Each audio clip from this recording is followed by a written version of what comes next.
Hi guys, Michelle from At Home Property here. I'm here with a good industry friend, Anthony from MCG Quantity Surveyors today to talk about a topic that has been very confusing for me for a very long time. I think it's only been the last probably 10 years I've really understood what it is that Anthony does so well. So I thought it would be a good opportunity while he was here visiting our office and doing some training with our team to do a quick video for you guys to talk about depreciation schedules and the advantages to having those prepared by a professional such as Anthony. So Anthony, if you don't mind, I know you've just interviewed me, now the tables have turned. Yes. Are you prepared? Well, you gave me a quick look at the questions, but yeah. I'm happy for you to throw anything at me, Michelle, and thank you for having me along. You're most welcome. So for our clients out there, I know that a lot of you are confused about whether or not you should have a depreciation schedule done on your property, especially since the changes, I think in 2017, That's correct. That were introduced, and whether or not it's still worthwhile doing that. So after our training session yesterday with Anthony, I'm very convinced that it definitely is still worthwhile, and also that Anthony would let you know if he felt that it wasn't a viable situation. So regardless, he's happy to talk to our clients about whether or not it's a worthwhile proposition for you. So I've got a few questions, if that's okay, Anthony. And the first is, I guess, can you explain in very simple terms, and as you said yesterday, what you do is not very sexy. It's a topic that's really hard to engage people in if you don't have a basic understanding. But what I found is that you dumb it down really well, which is what I think we all need, because we don't know a lot about how this all works. So what is a quantity surveyor and what is a depreciation schedule? Okay. So a quantity surveyor is a specialist at estimating construction cost values. Okay, so that's whether it's for a developer, for a house and land package, or for a depreciation schedule. So the depreciation schedule is a once-off report that lasts for 40 years, and it details to the client and their accountant exactly how much they can claim as a tax deduction every 12 months over that 40-year period. Essentially, what it's going to allow that client to do is pay less tax. That's the easiest way to put it. Great. Yeah. Yes, I think that's the simple thing, isn't it? And that's what I had to try and get my head around a long time ago, is what is the benefit? What does this do? And does it actually put money in my pocket? Exactly. Yeah. So just to elaborate a little bit more on that, when you do own an investment property, if you do have a mortgage on that property, your interest on that loan is typically your largest deduction. Yes. Depreciation is your second largest deduction. So that's pretty important. Then, Oh, definitely. Yeah. I think that it's difficult to understand how important it actually is, and I think it wasn't until we developed some new units that we realised the massive advantage to having that done and how it reduced our tax. Yeah, your taxable income and puts more money back in your pocket at tax time. Yeah, definitely. Yeah.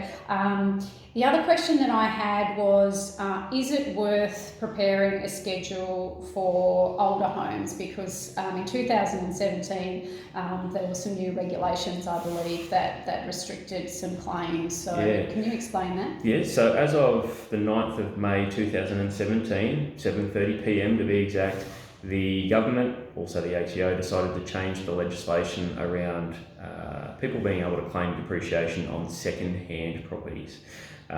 So basically, for a property to be feasible in terms of having a depreciation schedule prepared on it, one, your best option is buying brand new and renting it out straight away. Yes. Secondly, if the property was built after September 16, 1987, it still qualifies for depreciation on the structure or building component. Yep. And then thirdly, if your property doesn't fit either one or two, the third option is for anything built prior to September 16, 1987, we would like to see at least $40,000 worth of renovations or improvements completed on that property, either by the current owner or obviously looking at previous owners' renovations as well. Otherwise, it's not worth the cost of having it done. Exactly right. So the idea behind those three, we call them triggers, is to make sure that obtaining a report is going to be worthwhile for the end user. So that you get the value back. Yeah. And I believe you have a guarantee that you offer. Exactly right. So for clients of Michelle's and At Home Property Management, we have a reduced fee of $600 plus GST, so $660. Value. I've heard up to $900. So So it's also 100% tax deductible, so you'll get a percentage of that back in your tax return as well.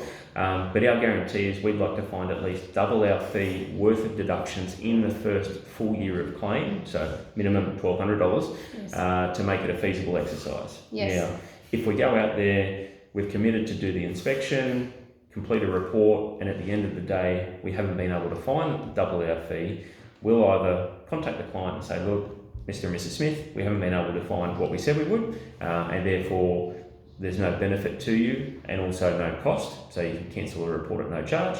Otherwise, if we do see some form of benefit in the following years, we will offer the report at a reduced rate. It doesn't really get any fairer than that. And clients out there, this is definitely not a sales pitch. I have depreciation schedules done on all of my investment properties, I think bar one that didn't meet that criteria. And the advantages are enormous. We were just talking about that earlier. We've got 2 new units that Anthony is going to sort out while he's here. So talk to me about brand new builds. What's sort of the average that you found, say for a typical 2-bedroom, I know I'm putting you on the spot here, it's not one of my questions, 2-bedroom unit, that's newly constructed and it's going to be rented out from day one. Typically what sort of deduction would you be looking at there? Yeah, if it's a unit, and there's 2 variants of units, one it's like a townhouse where it might be just in a complex of say 4 or 5, or if it's in a multi-storey complex, it can vary. Different. Yeah, so with a So it's a standalone. Standalone, okay, 2-bedroom, you're probably looking at somewhere between $10,000 and $12,000 as a deduction in the first full 12 months. In the first year, yeah. And then it diminishes. It then will slowly diminish over time moving forward. The only constant of that value will be the depreciation on the building, because that lasts for 40 years. Yes. But all of the other loose fixtures and fittings like carpets, blinds, kitchen appliances, hot water systems, those sorts of things, yes. They will depreciate at different rates, yes. And therefore they tend to last between 5 to 7 years. Yes. So your first 5 to 7 tend to be your best value for money. But certainly on a new unit in that first year, $10,000 to $12,000 quite easily. Right. And if you're paying tax at say the 32.5%, or call it 33, doesn't really matter. On 10 grand, you're looking at $3,250 back in your pocket in that first year alone. First year, which is pretty amazing. Yeah, for a $600 outlay. Yeah. And the report you don't have to pay for every 12 months. Once you've got it, that's it. So the following year it might be a little bit less than $3,250, and then so on. And it's for most people a no-brainer. 100% worthwhile. And I have the question quite often from clients, but my accountant has prepared a tax depreciation report or schedule. What's the difference between what an accountant can do and what you can do? Yeah, well, it's quite a legislative response, but in the eyes of the ATO, accountants aren't qualified or recognised to be estimating the construction costs for these particular reports. Therefore, they rely on people ourselves as quantity surveyors who are specialists in estimating construction costs to prepare the report. The report details exactly how much they can claim every 12 months, and quite simply all you do is pass the report on to your accountant, and then they lodge the figures with your tax return every 12 months. So perfect. So the two sort of work hand in hand, but you do your bit and the accountant specialises in their bit, but you don't both specialise in the one thing. Exactly right. So we'll provide you with the figures, and the accountant uses those to make sure you I'd say your hourly rate would probably be a bit lower than the accountants as well. Yeah, well, we all know they charge like wounded wolves these days, so the more we can do outside of you spending time with your accountant, the better off you're going to be. Agreed. I will back him up with that. So I do have another question. A really good point that you raised in our training yesterday that I was actually not aware of. What are the ramifications where you purchase an investment property and as a first homeowner, and you take advantage of the first homeowner grant, which means you typically have to live in the property for a period of time?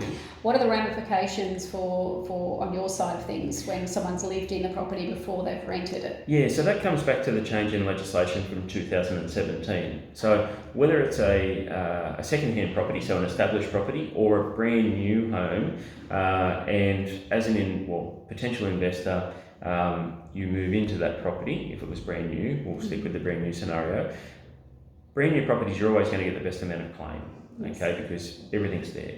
But if you were to purchase that move into that for 6 months or 3 months, whatever it may be, especially as a new home buyer, to generate the grant and move out after that, the property is then deemed to be second-hand.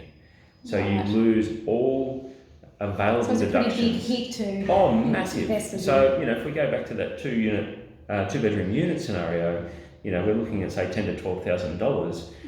If you purchase that as a brand new home, you're a first home buyer, you live in it for 6 months and then move out, you're wiping potentially half of that deduction or value out of that first year alone, because once you've lived in it, the carpets are now deemed to be second-hand, the light fittings, the kitchen appliances, the hot water system, all those sorts of things are deemed to be second-hand. So you're only entitled to claim on the building depreciation moving forward. So that's huge. So it's hardly worth taking advantage of the first time owner's grant, because you're losing that on the other end 2 times. Yeah, that's right. So, and that's also going to obviously impact any purchaser buying a second-hand property, whether it's 12 months old or 20 years old or 40 years old, it's deemed as a second-hand property.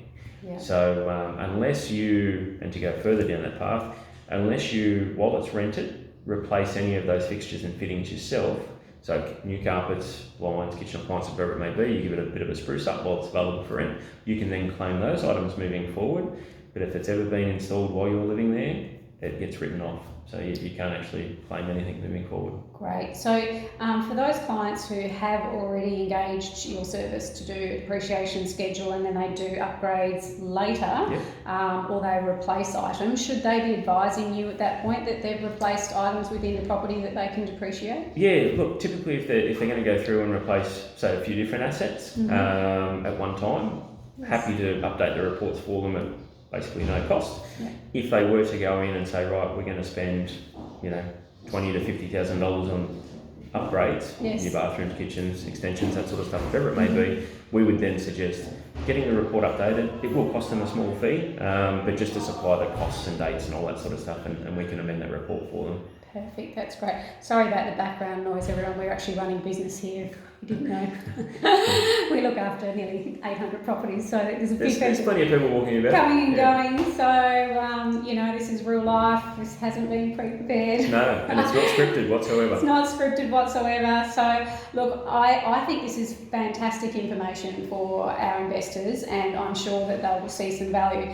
Guys, Anthony has offered his service for free to consult you on these issues. If you have any questions at all, I'll let him reel off his mobile number and email address at the end of the session.